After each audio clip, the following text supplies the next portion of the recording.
Rolling. Right, well, hopefully Hugh has managed to correct the technical error.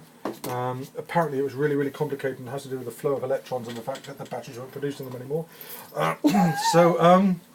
Yeah, this is the insides. We'll do the top first and the bottom. The bottom's fairly straightforward and not a lot going to it.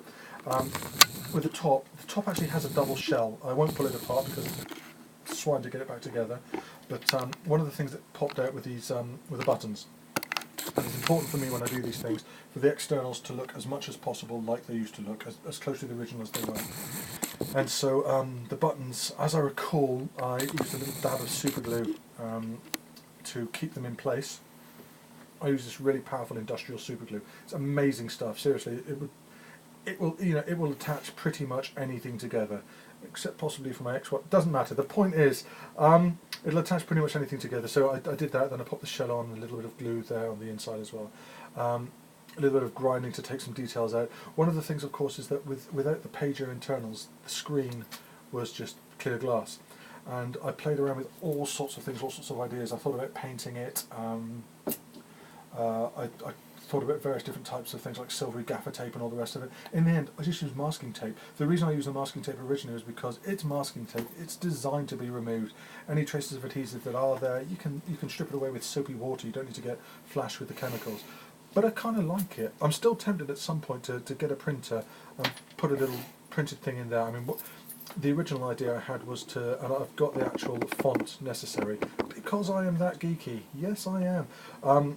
The idea of putting the capacity of the drive, putting that capacity there so that when I looked at it, it would have, I think it's 16 gig. But in the end, I didn't do that. I might do. I don't know. I'll come back to it. If I do, I'll then have problems about gluing it on there. But there's ways around that. I could probably get around to. So anyway, we'll keep that there. The internals.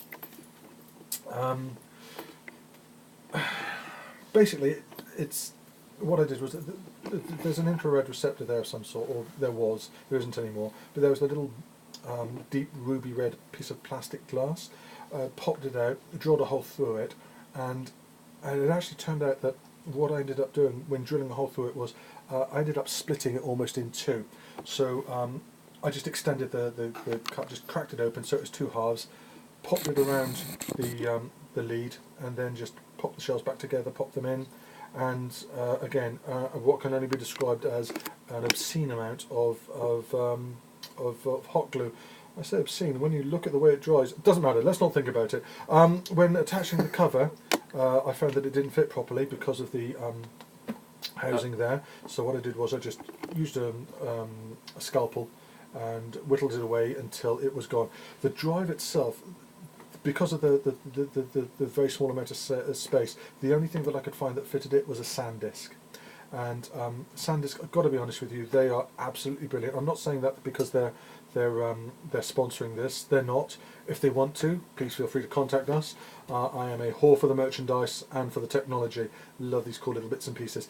But the cover for it, the plastic cover, was what I actually used for one of the two Altoids projects. I used another plastic cover for the Victorian Sweet Tin project. So yeah, that's the internal. You can see that the important thing to keep was the attachment points around the side.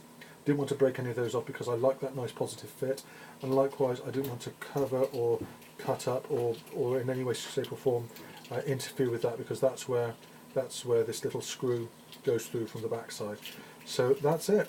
I won't reassemble it for you because, let's face it, it's just putting things together and you're far more interested in me putting them apart. What I will say, however, is this.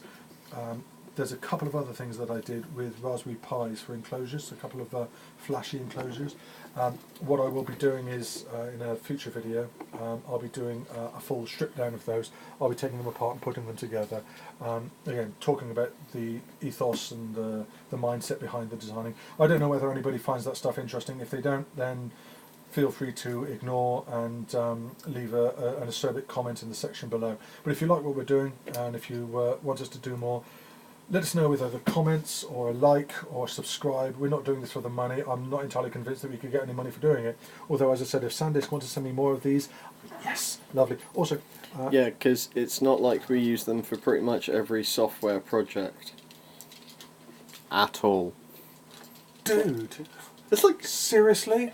if you're going to do it, put it in the field, in the frame there. Don't dangle it in front like testicles in a porn movie. Seriously, we should not let him play with things. Anyway, so that's the end of the video, and yeah, see you again next